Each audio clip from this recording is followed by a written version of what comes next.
Joining us now, speaking of next week, is a man who's going to be a captain of a team in the Celebrity Sweat Flag football game. He'll be taking on Quavo at Cal Memorial Field on Cal Berkeley's campus. His team, we assume, going to win. Because this guy, you look at his resume, people have forgot. I don't think people have put enough respect on this man's name. To read off all his accolades, it would literally take 10 minutes at this point. Yep. I think all of us kind of forgot because we don't talk about it nearly enough. This man, they called him Superman. Obviously, this man, DH12. This man is a Taiwan beer leopard legend, an NBA icon and Hall of Famer. Ladies and gentlemen, Dwight Howard. Yeah, Dwight. How are you, dude? Taiwan beer leopards is crazy. Thank you for the team, Taiwan. Shout out. Oh, man. Is that the team? We tried to do some journalism. That's the actual team, right? The beer leopards?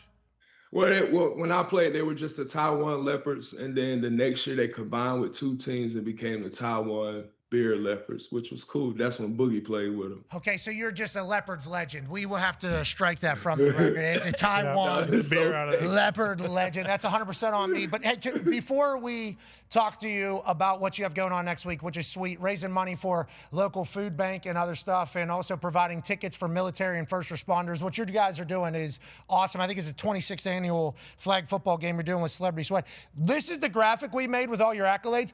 I don't think it gets talked about nearly enough, Dwight. And I'm only saying that because I, sports stooge on a regular basis, forgot about a lot of this shit. You had a run in the NBA that was obviously phenomenal. So we appreciate the fact that not only are you back, with your podcast, back doing shit, but also potentially getting some flowers. We appreciate your time, man. Thank you for joining us here, Dwight. Thank you so much. I really appreciate you.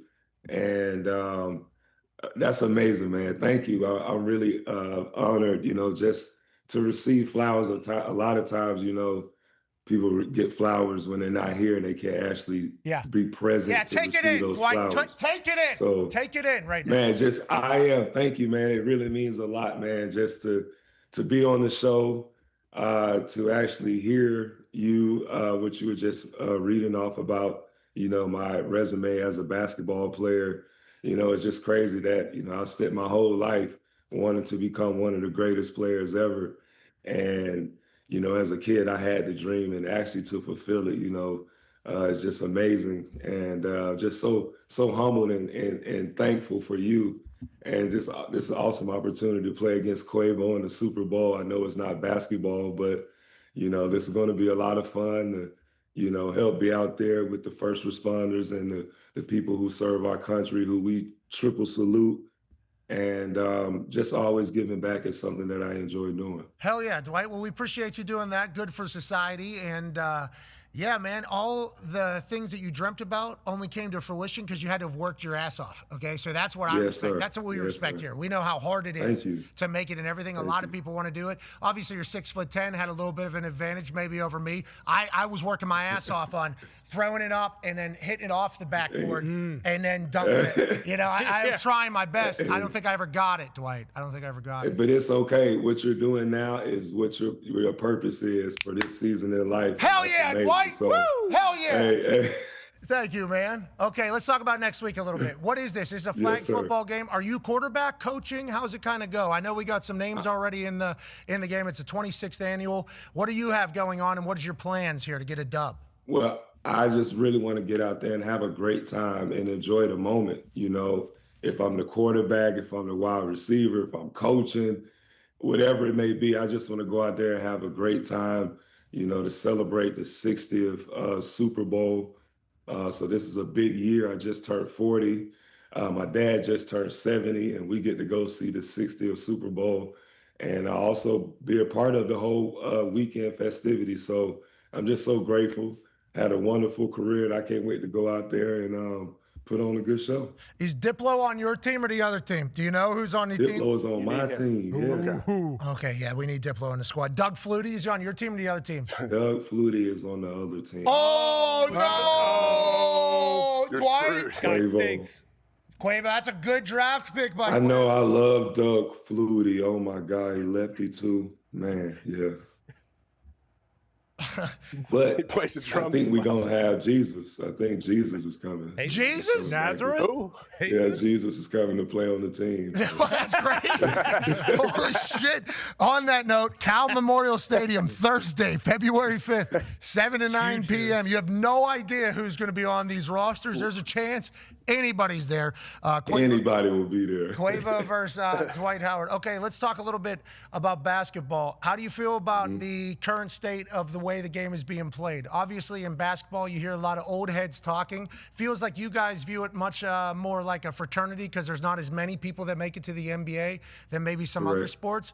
Feels like there's a lot of distaste for maybe the modern stage of basketball. What are your kind of thoughts on where we land right now with NBA hoops?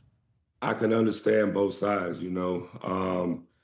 As a member of the Hall of Fame and playing basketball my whole life and being in this fraternity of basketball, you know, it's a certain standard and level of play that we would love to see. But we also understand that times are changing. We have to adapt and be able to change with the times as well.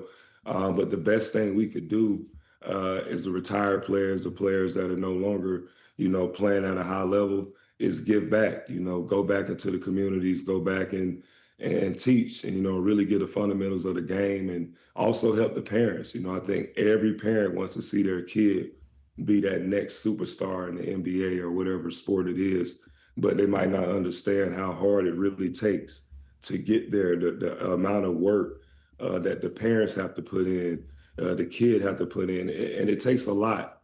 And it's so much harder for these kids, I think, now to be able to, you know, get into a sport or, you know, get into the working field because of technology. So it's a lot that us as players can really do to give back. But, you know, with basketball, I love it. I think the game is entertaining. These young kids are getting better and better.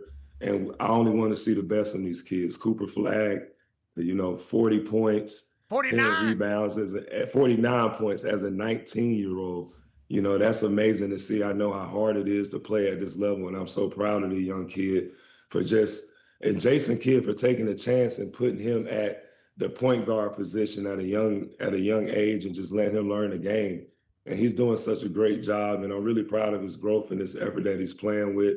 Keep it up, young fella. Keep it up. Oh, yeah. I love to hear that. Thank you for doing it. Any other players that you just want to shout out randomly, definitely do that throughout the rest of this whole conversation. Anytime. Oh, man. Tyrese Maxey, he is killing it. So fast. Wemby is my favorite player now. Okay, so what would you do there? Because he's a foot taller than you, right? Man, he's a foot taller than me. I'm going to just have to get him 3 hard fouls. Hey, go sit your big ass on the bench somewhere, man.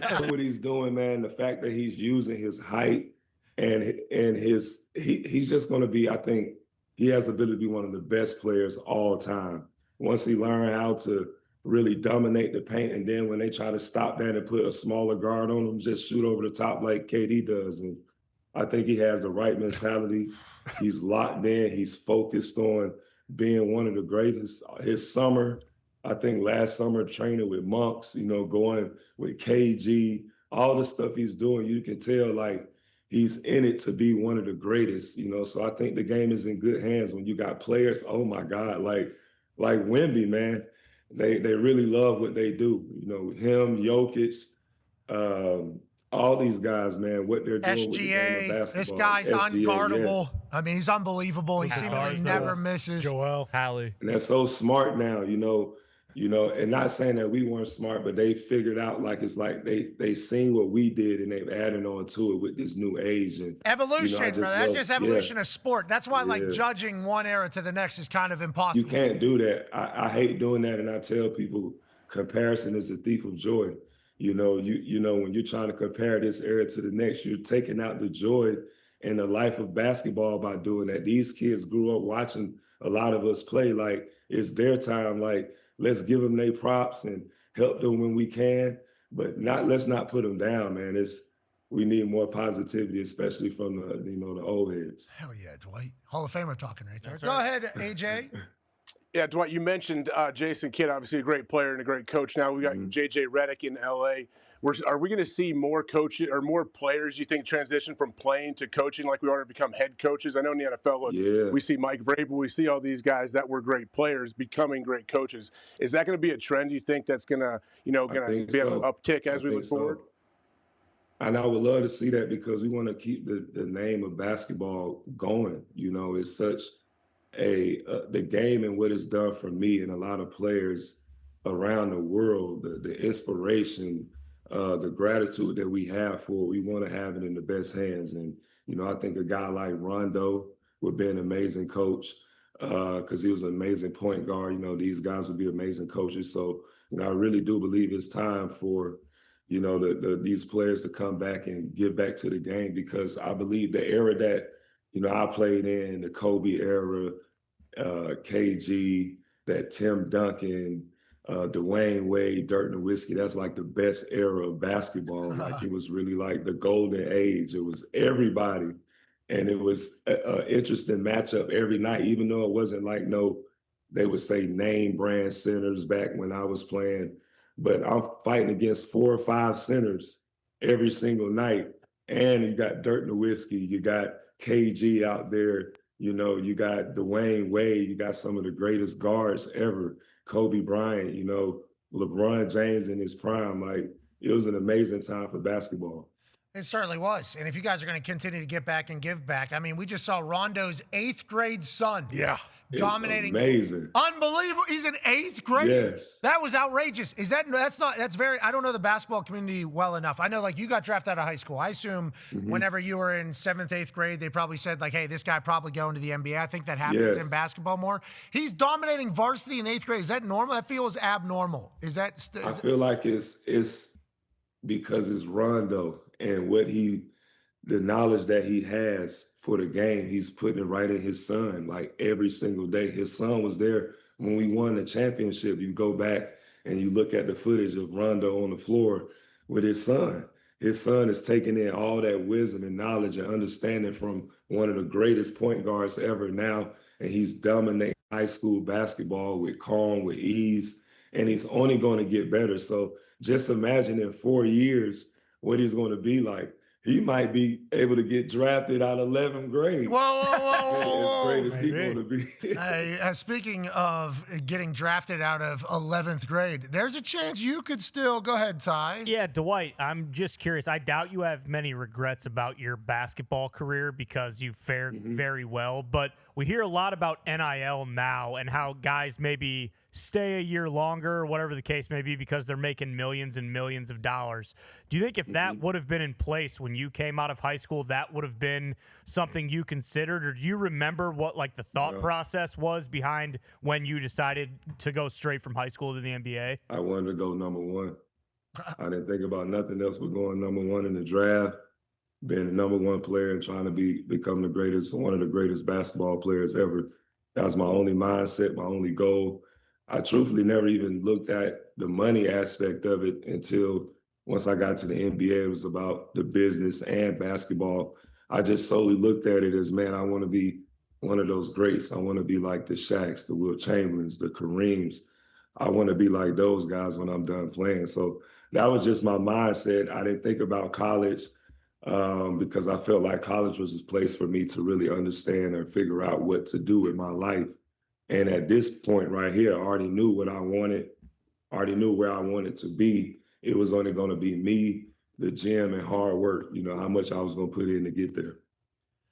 The high school to the NBA days created so many legends. Oh, God. Just absolutely. Man. Oh, yeah. One of them, it's so hard. GOATs, obviously, in that conversation. Go ahead, Connor. Yeah, Dwight, just to kind of emphasize what Pat said, as a Celtics fan, I will never forget the Dwight Howard, Hedo Turkoglu, Jameer Nelson, Michael Petrus. I mean, those teams were legendary, and those teams also went on to play Kobe Bryant in the finals. How grateful are you for that time, to go up against Kobe while also being a teammate of him with Team USA? And what do you kind of think of when you think of that time with the Magic, just because you will always be a legend, especially for the Magic, let alone the Team USA run as well? That was such an amazing time with the Magic. I truly hate how everything ended. But my time with the Magic was just what it was, magical. going to the finals at 22, playing against one of your favorite players all time in Kobe Bryant, having a chance to win a championship, going against LeBron, playing against the Boston Celtics, the Big Three, all those great memories to have in that city, beautiful Orlando. It was such an amazing time there. And I'm just grateful that, I was able to see what I saw at a young age, going to the finals, bringing the city together, seeing how powerful and strong basketball is it's an unforgettable time in Orlando. Anybody that you played against, like obviously Kobe and all those greats you talk about, are you just trying to pick brains? Like how did you kind of operate whenever you were playing and watch? Because I think Jay Will, Duke Jay Will, he told a story about how when Kobe came and played the Chicago Bulls, he thought he got to the gym early and Kobe was already there. Was there a lot of those moments? Like how many of those types of situations happen for you straight out of high school right into the NBA is a crazy thing, but I assume there can be development whenever you see, because that's like a formidable year. So whenever you see it was just so much going on. Like imagine 18, you're just finishing high school to an NBA team. Your whole life changes. Like everything happens so fast. Like it's hard to even remember a lot of these moments. Like, man, 18-year-old Dwight, like, what was I doing? What was I thinking? Like things were happening so fast. Like in one mind, I'm like, man, I just want to play basketball. Like I want to be like Kobe or, Shaq, and how their names are in the rafters, and people like, I'm at 18 thinking like, wow, like this is crazy. I'm actually living this dream. And, I wasn't really thinking of the magnitude of what all this stuff meant until I got a lot older. And in my career, and now I'm not playing. It's like, man, like that was a time. I'm looking at pictures in my house of my teammates in Orlando. I was looking at a picture last night of our Olympic team, and just the team that we had. Like, man, that was the Redeem team was incredible. Yeah, you've had a great run, brother, and you can continue that if you want to go back to Orlando and have good times. With the new rules, you could actually, I think, go play for UCF still. Oh, yeah. You can go play for UCF. College for a reason. I don't think you got to do class either. You don't. I think you just kind of go. No, okay. I think you're just underneath, brother. That's it. I think that's all you're doing. No. They got Paolo. They got Suggs.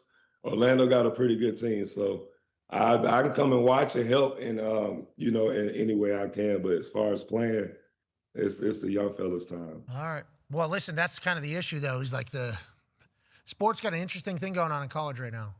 We got an interesting thing going on with like how the whole business is working. I just want to let you know, if you start feeling froggy, you could, I think, go back to college right now. No, sir. No, if you do, I'm just telling you, if you do, you can go back and coach. Maybe a March Madness run, Dwight. Maybe a March Madness run. No class. They're paying. They'll give you. I don't know if I can be able to keep up. Money. Hey, can we talk about what's going on here? What is this? That's like that looks like a dash. Oh, this is one of my favorite crystals. I just like to wear crystals. It's just some nice little artwork, to wear. It's also good for the soul, right? Is it not? How long have you been into the crystals? Forever. As a kid, I used to always go find rocks and to keep and look at and stuff like that. And as I got older, it became into nice crystals and stuff like that. I have them all around my house. Rose quartz, crystal quartz. Yes, a whole bunch of different ones. So yeah, I'm big into it. Yeah. All right, it looks awesome. Yeah, it looks really cool. Thank you so much. Yeah, because on top of the hoodie with the big ass chain. Yeah, he's also 7 feet, so that crystal is about 10, 12. That has to be a full. Yeah, that's a huge crystal. Yeah, that's a sword. Yeah, bingo. They got a crystal sword on his chest. Yeah, all right, sick. All right, I'm happy you wore that. Thank you for doing that. Hey, you're the man. Good luck in your flag football game. Thank you so much. You guys, I would love to come in and actually get on the show, live, and in person, so let me know when I can come on. So let me tell you, can we show you what we do to the rims here? And he can put that right off the wall. He'll take those right off the wall. So the one on the right side there, 8 feet. We're having a good time on that one. We're Dwight Howard on that one. Okay, we are Dwight Howard on that one. And then the one on the left there, 10 feet. Do you still anything with basketball? Do we shoot? Do we do anything? Yeah, I do. I train with my son. I work out. I'm still jumping and dunking. So, I just did a couple 360s the other day. Damn. Windmills. Okay. But go run March Madness. What are we talking about? I didn't know. No, I'm good. Oh man, that was 19-year-old Dwight Howard. Okay, so as we're running these clips, Tone has a question for you actually about it. Yeah, Dwight, I do. As we're watching you do it there, and then like Blake and Zach LaVine, it felt like after you guys were done doing the dunk contest, and I say this with a heavy heart, that the dunk contest may have died. Is there any way to save the dunk contest, do you think? Well, I think people just got to stop comparing what happened in the old dunk contest and just allow people to try new things. It's so hard to be creative with dunks because you don't get that much time. And it's very different, actually doing the dunk contest and being in the gym, dunking the basketball. You don't have no like juice. You got to bring your own energy. You got to entertain the crowd. And I think the era of people that, I've dunked with, we were good entertainers. And that's what made the dunk contest so fun. We was willing to get out there and, not worry about embarrassing ourselves, but have a great time and enjoy the fans and enjoy the moment. Like, this is something that we all grew up watching, is the dunk contest and wanting to have moments like this. So when I got an opportunity to get out there, I'm like, man, yeah, I'm gonna put on the cape. I'll put on the jersey, the tight jersey. I jump over, I get a bigger rim, whatever, because I want people to see how much of, for me, basketball is how I express my art, how I express who I am. So, this is a part of my art, is dunking the basketball in different ways, jumping as high as I can. So, I enjoyed it, man. I had so much fun doing it. And I remember doing the last dunks in tribute to Kobe and stuff like that for the last dunk contest. But that was so much fun, man. Yeah. It was so much fun. And once again, all glory day type stuff here. I appreciate you saying, like, obviously, let's not be comparing them to everything that has happened in the past. Incredible moment there, obviously. But That's saying. so crazy. Yeah, crazy. Let's not compare to the past dunks. But it's also, I appreciate you acknowledging, like, we had, like, personalities, like, we wanted it to be awesome. Like there's a little bit of that too that is potentially needed, and maybe a generation will show up and it's like, hey, let's make this. I think it will. Content. I think it'll show up. Content. I think it will. And I think also like more people are like seeing the tricks of learning how to dunk and be able to jump higher. So now these athletes that are coming up, they're going to want to get into the dunk contest because they're like, man, nobody's doing it. So when I get a chance to get up into the NBA or become a content creator, I'm going to jump into the dunk contest and see what I can do. So hopefully they should add in some content creators this year because I know a couple that could really jump that will actually make the dunk contest go crazy, like NBA versus the world dunk contest. Like, no, they don't want that. Hey, they got that little white. There's that little white guy who he does triple axles. Jordan Kilgannon. This guy, Jordan Kilgannon. He's unbelievable. Jordan Kilgannon. Then they got a guy named T. Curry. He's a young guy that he got a 51-inch vert. They was trying to say MJ had a 51-inch vert. But he actually does have a 50. Whoa. Not to mention like Shams. I believe Shams. He does. I seen him jump up and but before he dunked the ball, he tied his shoe, then put the ball between his legs and dunked it. That's Shams. Yeah, that's Shams Shams. Charania did that? No. No, I've seen Shams. Okay. I've seen a video of Shams doing that too. Yeah, me too. We don't know. We have no idea. He's in the All-Star game. If he can do that, he need to stop reporting and go play basketball and do something. That's crazy. Hey, we appreciate you. We don't know if you're already out there, but safe travels to California. We're gonna try to make it to this. Much. We don't do anything Super Bowl week. Nope. We kind of find where we hang and we just kind of hang there and do our thing. But Thursday, February 5th, 7 to 9. I mean, sounds like it's going to be a great time, And everybody come on. All right, we will. Ladies and gentlemen, it's Dwight Howard. Yeah, Dwight! Wanna try to boast at what I look like. Think I'm gonna try to wear, pull up all brains. Jimmy with the heat, I'm on fire. time.